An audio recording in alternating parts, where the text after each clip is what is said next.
कल के प्रसंग में हमने सुंदर भगवान की कालीय मर्दन की लीला को सुना। भगवान ने यमुना जल को स्वच्छ किया। भगवान अब 7वें वर्ष में प्रवेश कर गए। 7 वर्ष के भगवान हो गए और भगवान का नित्य वही कार्य है जो है गौओं की सेवा करना, गोपालों के साथ में, आपसी मित्रों के साथ में मिलजुल कर रहना, उनके साथ ही जो नित्य, क्योंकि भगवान अभी शिक्षा के लिए नहीं गए, अभी भगवान की आयु 7 वर्ष की है। तो 7 वर्ष के बालक जो जो कार्य करते हैं वो सब भगवान कर रहे हैं। ये अभी की व्यवस्था है कि हम बहुत छोटे बालकों को ही जो है स्कूल में बहुत छोटी आयु से भेजने लगे, लेकिन पहले जो सरकारी स्कूलों का अभी भी नियम है 6 वर्ष के बाद ही एडमिशन होता है। तो भगवान भी 7 वर्ष के हो गए हैं और अभी अपने भवन में ही आनंद कर रहे हैं। सुखदेव जी राजा परीक्षित को कहते हैं कि राजन, वर्षा के बाद अब शरद ऋतु का आगमन हुआ और शरद ऋतु जो अभी चल रही है, शरद ऋतु इसी को बोलते हैं। बरसात का जाना और सर्दी का आना, शरद ऋतु का मध्यकाल। तो इसके बाद जो है शरद ऋतु का वर्णन सुखदेव जी करते हैं कि शरद ऋतु में जितनी भी शरद ऋतु का वर्णन करते हैं, शरद ऋतु आने पर प्रकृति कैसी हो जाती है। तो बताते हैं कि जितनी भी नदियां हैं, बारिश में जिनका जलस्तर बहुत बढ़ जाता है और नदियों में जो है मिट्टी मिल जाती है, क्योंकि जलस्तर बढ़ता है, प्रसार होता है, तो जगह जगह जो बारिश होती है उसका जल सब नदियों में मिलता है, तो नदियां दूषित हो जाती हैं। लेकिन शरद ऋतु के आगमन पर धीरे धीरे करके शरद ऋतु तक नदियां स्वच्छ हो जाती हैं। अब जो जल आप देखेंगे वो स्वच्छ जल आपको मिलेगा। तो नदियों का जल एकदम स्वच्छ हो गया। यमुना महारानी वृंदावन में है तो वृंदावन का जल एकदम स्वच्छ हो गया और आसपास के जो वन हैं वो एकदम जो है बरसात में जो खिल उठे थे उनमें सुंदर सुंदर पुष्पावली उदित हो गई। फूलों की सुंदर सुंदर लताएं, चंपा के पुष्प हैं, विविध प्रकार के सुंदर सुंदर पुष्पों से वन आच्छादित हो गए। इस समय आप कहीं पहाड़ी इलाके में जाकर देखें कितना सुंदर वहां का दृश्य है। तो सुंदर सुंदर जो हरे भरे वृक्ष हैं उन पर लाल, पीले, सफेद अनेकों रंग के सतरंगी फूलों की बेलाएं चढ़ गई और सरोवर में कमल खिल रहे हैं। सरोवर में सुंदर सुंदर कमल खिल रहे हैं। शरद ऋतु की रात्रि में जो कमल खिलते हैं अत्यंत लुभावने लगते हैं। ऐसी सुंदर वनों की शोभा हो रही है। गायों को भी वो जो वातावरण है अत्यंत ही लुभावना लगता है।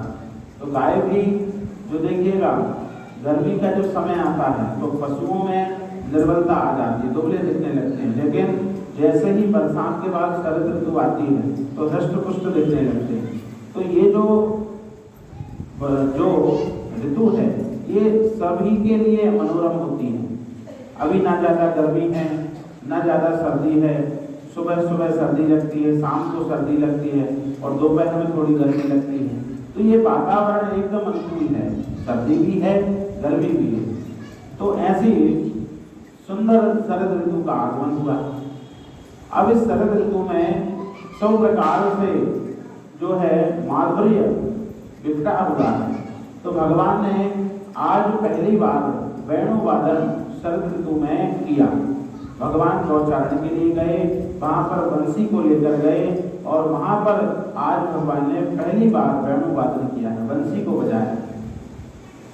शरदोत्फुल्ल मल्लिका, इस शरद ऋतु में सुंदर मल्लिकाओं के वृक्षों से, मल्लिकाओं की लताओं से वृक्ष लगे हैं। तो ऐसे सुंदर मनोरम वातावरण में भगवान ने जो है वेणु का विस्तार किया। इति वेणु रवम राजन सर्वभूत मनोहरा। ये जो भगवान की वेणु बंसी बज रही है ये सभी के लिए है, सर्वभूत मनोहरा, सभी प्राणियों के मन को हरने वाली है। तो बंसी की तान पर किसका क्या हाल है वो सुखदेव जी बताते हैं। कहते हैं कि बंसी को जब गोपियों ने सुना तो गोपियां अपने नृत्य के जो कार्य कर रही हैं वो कार्य वहीं पर रोककर स्तब्ध हो गई।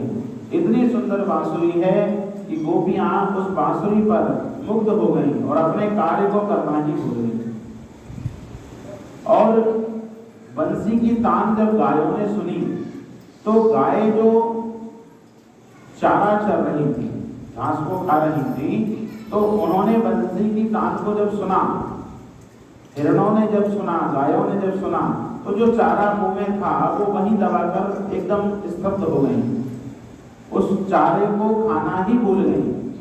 जो चारा मुंह में लगा है वो वहीं के वहीं थम गया, एकदम चित्र लिखी सी गाय और बन के प्राणी हो गए। भगवान की बांसुरी को सुनकर इतने मुक्त हो गए कि हम चारा खा रहे हैं, ये चारा खाना भूल गए। और तो ये तो जो है चल प्रकृति है, चलने वाली है। जो अचल प्रकृति का हाल क्या हुआ? जो पर्वतों की श्रृंखलाएं हैं वो द्रवीभूत हो गई, वो अपने स्थान से, पर्वत एकदम कठोर होते हैं तो वो कठोर पर्वत अपने स्थान से खिसकने लगे। मानो बंसी की तान पर उन्होंने भी चाहा कि हम भी नृत्य करें, तो ऐसी सुंदर बंसी। और बंसी की तान को सरोवर में सुना, सरोवरों ने सुना, यमुना जी के जल ने सुना, तो यमुना महारानी जो कलकल धारा है, यमुना जी की कलकल करती धारा है, स्तब्ध हो गई। यमुना का जल रुक गया बंसी की तान को सुनने के लिए, मानो यमुना महारानी भी खड़ी हो गई। भगवान ने इतनी सुंदर बंसी बजाई। तो जल का जो गुण है वो पर्वतों में, और पर्वतों का गुण जल में हो गया। पर्वतों का गुण क्या है? एकदम स्थिर रहना, तो वो द्रवीभूत हो गए हैं। और यमुना जल का गुण क्या है कि निरंतर बहते रहना, तो निरंतर बहती यमुना भी एकदम स्तब्ध हो गई, पर्वत की सदृश हो गई, स्थिर अपने स्थान पर हो गई। ऐसी भगवान ने सुंदर बंसी को बजाया। जितने भी पशु पक्षी जो भी वन में थे वो कलरव कर रहे थे, गुंजायमान कर रहे थे, शब्द तो निकाल रहे थे। उन सब पक्षियों ने भी अपने शब्द को वहीं पर रोक दिया, क्योंकि पक्षी मन में मानो विचार कर रहे हैं। कोयल गाती है सुंदर, और उस कोयल ने भी और अन्य पक्षियों ने भी सोचा कि जब इतनी सुंदर बंसी की तान बज रही है तो इससे हमारे सुर से भगवान की बंसी वादन में कोई विच्छेद ना हो, तो वो उस शब्द अपने शब्दों को रोक दिया और बंसी की तान पर मुग्ध हो गए। सभी पक्षी जो हैं एकदम जहां पर जो बैठा था वहीं पर स्थिर हो गए। तो पशुओं की ये दशा है, पक्षियों की ये दशा है, और तो और पर्वतों की भी ये दशा है कि वो द्रवीभूत हो गए, यमुना महारानी जो है स्थिर हो गई। ऐसी भगवान ने सुंदर बंसी का विस्तार किया। तो शरद ऋतु की रात्रि में भगवान ने वेणु वादन किया। इति वेणु रवम राजन सर्वभूत मनोहर, सभी के मन को मोहित करने वाली उस बंसी को बजाया। गोपियां भगवान को अत्यंत ही प्रेम करती हैं, और इतनी सुंदर तान सुन के तो गोपियों के मन में और भी भगवान के प्रति आकर्षण बढ़ गया। इतने सुंदर सांवले हैं, और इतनी सुंदर बंसी को ये बजाते हैं, कितने सलोने हैं। तो भगवान ने जो बंसी का विस्तार किया, ये बंसी सभी को अपनी ओर आकर्षित करती है। भगवान ने उनके मनोरथ को जान लिया, लेकिन अभी गोपियां भगवान को प्रेम तो करती हैं, लेकिन अभी लोक लाज इनके अंदर है, क्योंकि भगवान को चाहती हैं, भगवान को पसंद करती हैं, भगवान को प्रेम करती हैं, लेकिन भगवान से कह नहीं पा रही हैं। और ये गोपियां साधारण गोपी नहीं हैं। सुखदेव जी बताते हैं कि भगवान के अब तक जितने अवतार हुए हैं, उन अवतारों में भगवान ने जो है किसी अवतार में तो भगवान का विवाह ही नहीं हुआ, किसी अवतार में भगवान का विवाह हुआ है तो एक पत्नी व्रतधारी हुए हैं। तो जितने भी अवतारों में भगवान को जिन्होंने भक्तों ने देखा है और भगवान को प्राप्त करने की जिज्ञासा मन में लाए हैं, उन सभी के मनोरथों को पूर्ण करने के लिए भगवान ने ये चंचल चित्त वाले कृष्ण का अवतार लिया है। भगवान ने सभी के मनोरथ सिद्ध करने के लिए ही आज भगवान कृष्ण के अवतार में आए हैं। बड़े बड़े ऋषि मुनि तपस्या करने पर भगवान से मन में ये भाव लाते हैं कि भगवान हमें भी अपने कभी किसी गोपी के रूप में हमें भी आप जो है स्वीकार करें। तो जो बड़े बड़ी तपस्या में ऋषि मुनि रहते थे, उन सभी ने अब जन्म लेकर गोपियों का भगवान के साथ को पाने के लिए अब जन्म लिया है। जो भगवान राम का अवतार लेकर वन में घूमे थे, तो उस वन में, उस अयोध्या में जिन्होंने भी भगवान को स्वीकार करना चाहा, तो भगवान ने सभी को आगामी अवतार के लिए निमंत्रित कर दिया कि हम आगामी अवतार में कृष्ण का अवतार लेंगे, तो उसमें हम सभी को स्वीकार करेंगे। अब भगवान ने विचार किया कि यदि इनके और हमारे बीच से माया का पर्दा, लज्जा का पर्दा नहीं उठेगा, तो फिर इस जन्म में भी ये हमसे वंचित रह जाएंगे। इसलिए माया का पर्दा हटाने के लिए, लज्जा का पर्दा दूर करने के लिए भगवान ने चीर हरण लीला का सहारा लिया। तो आज सुंदर गोपियां भगवान को पाने के लिए कात्यायनी माँ की तपस्या, कात्यायनी माँ की सेवा तपस्या करने के लिए नित्य ही सुबह प्रातः काल ही, जैसे अभी कार्तिक मास में लोग कार्तिक स्नान करते हैं, तो कार्तिक के महीने में ही कात्यायनी माँ को मनाने के लिए, पति रूप में भगवान कृष्ण को पाने के लिए कात्यायनी माँ की पूजन आराधना शुरू कर दी गोपियों ने। अब कात्यायनी मंदिर में जाती हैं और सुंदर पूजन करती हैं, ये इनका नित्य कार्यक्रम है। लेकिन इस क्रम में एक इनसे भूल हो रही है।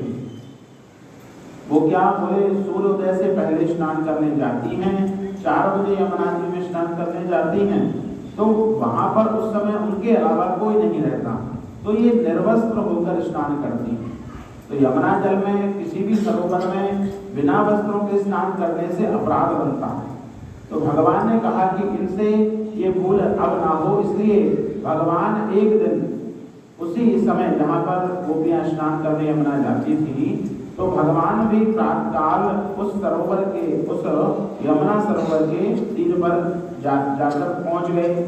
और जब गोपियां स्नान करने के लिए अपने वस्त्र किनारे पर छोड़ के गईं, तो उनके वस्त्रों को लेकर भगवान कदम की डाली पर चढ़ गए। गोपियों ने सुंदर स्नान किया और जब बाहर आने के लिए देखा कि वस्त्र तो अब है नहीं, तो वो समझ गई कि ना जाने कोई बंदर हमारे वस्त्रों को ले गया, क्योंकि बंदर जैसे अभी चीजों को एक स्थान पर रहने नहीं देते, उस समय भी बंदरों का बड़ा प्रकोप था और भगवान के साथी सभी बंदर थे, चोरी में निपुण थे। तो उन्होंने सोचा कि ना जाने कोई बंदर हमारे वस्त्रों को ले गया, अब हम घर कैसे जाएंगे। सभी विचार करने लगे, चारों तरफ देखने लगे, कोई सहारा नहीं दिखता है। एक गोपी की जो है दृष्टि कदम्ब के ऊपर बैठे इस महाबानर पर पड़ गई। बोले देखो, हम तो सोच रहे हैं कोई बंदर ले गया, ये महाबानर हमारे वस्त्रों को ले गया। बोले कौन महाबानर? बोले देखो, ये मनुष्य के रूप में बंदर का कार्य कर रहा है, ये कृष्ण ही हमारे वस्त्रों को ले गया। ये बंदरों के साथ रहते रहते इसकी भी जो है चाल, जो है चाल ढाल, बोल चाल और इसका भी स्वभाव बंदर की भांति हो गया। भगवान जो कृष्ण अवतार में आए हैं, उन्हें ऋषि मुनि, तपस्वी, सन्यासी, भक्त इतने वर्षों की तपस्या करते हैं कि उनके जीवन भी कम पड़ जाते हैं। करोड़ों जन्मों के बाद भी भगवान का मिलना ना मिलना जो है कोई बता नहीं सकता कि भगवान इतने वर्षों के बाद मिल जाएंगे। और आज देखिए, गोपियों का सौभाग्य है, ब्रजवासियों का सौभाग्य है कि सब उनको साधारण ग्वाला समझ रहे हैं, गोपियों के बीच में हंसी ठिठोली कर रहे हैं, ग्वालों के बीच में जूठन खा रहे हैं। तो ये कितना बड़ा उन भक्तों का सौभाग्य रहा होगा कि जिनको शेष महेश दिनेश गणेश या ही निरंतर ध्यावे, और ताई अहीर की छोहरियां छछिया भर छाछ पे नाच नचावे। जिनको भगवान शेष, भगवान गणेश, भगवान शिव और भगवान ब्रह्मा, जिनकी स्तुति करते करते थक जाते हैं, भगवान प्रसन्न नहीं होते, और वो ग्वालिनियां, जो अहीर की ग्वालिनियां हैं, गोपियां हैं, वो उनको भगवान से कहती हैं कि लाला जरा नाच दे, हम इतना सा माखन देंगे। तो भगवान उनके थोड़े से माखन के लिए नाच कर दिखा देते हैं।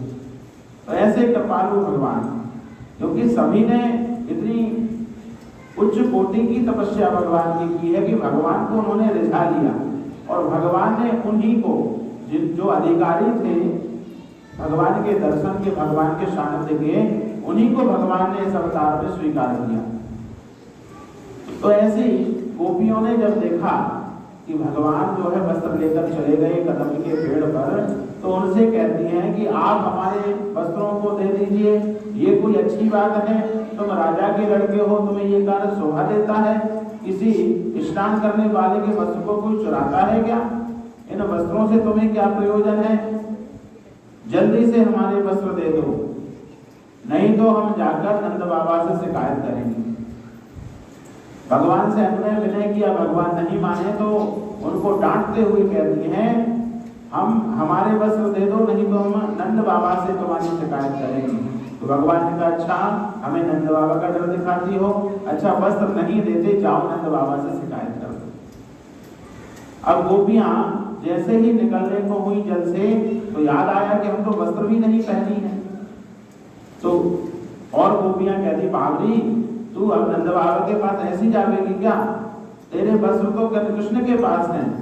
अब यहाँ पर जो है इनसे लड़ाई लड़ना बिल्कुल भी व्यर्थ है, क्योंकि हमें वस्त्र निकालने हैं, इसलिए प्रेम से बात करो। तो भगवान से हाथ जोड़कर कहती हैं, दास्यास्ते हम आपके दास हैं, दासियां हैं, हमें अपने वस्त्र दे दीजिए। आप जैसा भी कहेंगे, जो भी कहेंगे, हम मानने को स्वीकार करते हैं, उसे मानने को तैयार हैं, लेकिन हमारे वस्त्र दे दीजिए। तो भगवान ने कहा, देवियों वस्त्र आपके मिल जाएंगे, लेकिन आज से आप कान पकड़ लीजिए, यमुना जल में निवृत्त होकर नहीं नहाना है। इससे वरुण देव का अपराध होता है, जल के जो देवता हैं वरुण, उनका अपराध होता है। आपका जो मनोरथ है वो सिद्ध होगा, लेकिन इस त्रुटि के साथ वो मनोरथ भी सिद्ध नहीं होगा। तो जिनको वस्त्र लेना है उन्होंने कहा, ठीक जो आप कहते हो वो हम मानेंगे, अब तो हमारे वस्त्र दे दीजिए। तो भगवान कहते हैं, अपने अपने वस्त्र आकर ले लीजिए। बोले, ऐसे कैसे हम वस्त्र ले लें? अभी तो आप यहाँ पर हो, हम जब स्नान करते तब हम थे, आप नहीं थे। तो भगवान ने कहा, यही तो आपका विचार सोचना गलत है, मैं कहाँ नहीं हूँ। हरि भगवान कहते हैं कि हरि तुलसीदास जी कहते हैं, हरि व्यापक सर्वत्र समाना, भगवान हर जगह है। अब हम उन्हें देख पाते हैं नहीं देख पाते, ये हमारी क्षमता के ऊपर है। तो जहां पर आप जो भी कार्य कर रहे हो, आप अच्छा करो बुरा करो, भगवान हर कार्य को देख रहे हैं। तो हरि व्यापक सर्वत्र समाना, समान भाव से है। मंदिर में भगवान बड़े रूप में है, घर में भगवान छोटे रूप में, ऐसा नहीं है। भगवान तो कण कण में है, पृथ्वी के कण कण में भगवान विद्यमान है, जीव के हर जीव के हृदय में भगवान विद्यमान है। तो गोपियों से भगवान कहते हैं कि मैं कहाँ नहीं हूँ, मैं तो सर्वत्र रूप से हमेशा हर जगह हूँ। तुम मुझे देखकर लज्जित होती हो, मैं तो मायातीत हूँ, माया से परे हूँ। जो भगवान ने गोपियों को ये विश्वास दिलाया कि भगवान सब कुछ करने वाले हैं, सब कुछ नियंता हैं, तब गोपियों को अपने ब्रह्म स्वरूप का ध्यान हुआ। गोपियों को ये स्मरण हुआ कि हमने वर्षों की तपस्या जो की है उससे भगवान हमें मिले हैं, और आज भी इनसे अगर हमने जो है इनसे पर्दा रखा तो इस जन्म में भी हम इनको नहीं पाएंगे। गोपियों का अपने स्वरूप का गोपियों को भान हुआ, तब एक एक गोपी अंगों को छुपाते हुए भगवान के सम्मुख आई और भगवान से अपने वस्त्रों को ग्रहण किया। और भगवान ने कहा कि आपके मनोरथों को हम जान गए हैं।